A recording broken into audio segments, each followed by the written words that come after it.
In the Russian city of Krasnoyarsk, 2 members of the activist group Pussy Riot met at the airport after they were released from separate prisons under an amnesty put into effect a day earlier.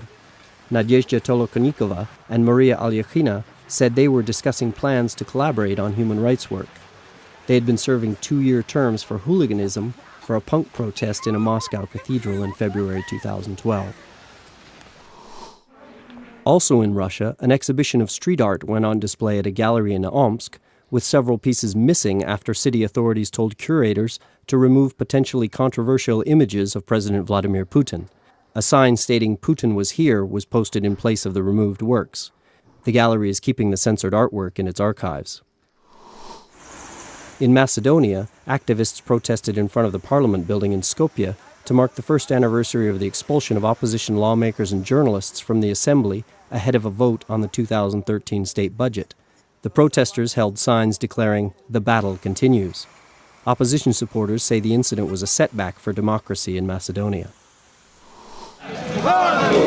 In the Ukrainian capital Kiev, some 800 protesters marched to the administrative building where the city council is temporarily holding its sessions. The council was forced to move because pro-European protesters have been occupying the city hall.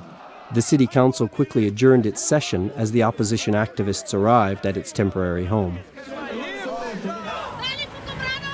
In Pakistan's federally administered tribal areas, employees of the government's social services department protested to demand 6 months in unpaid back wages.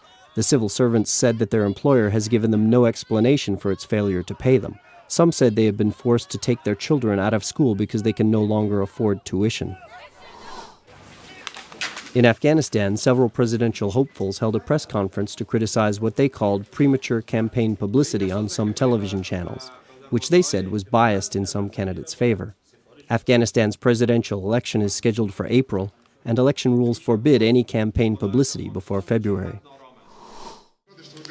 And in Kyrgyzstan, the airport in the southern city of Osh celebrated the arrival of its 1 millionth passenger, who was awarded a free round-trip flight. The city is a regional hub for migrants arriving from Uzbekistan and Tajikistan, and for Kyrgyz departing for Russia.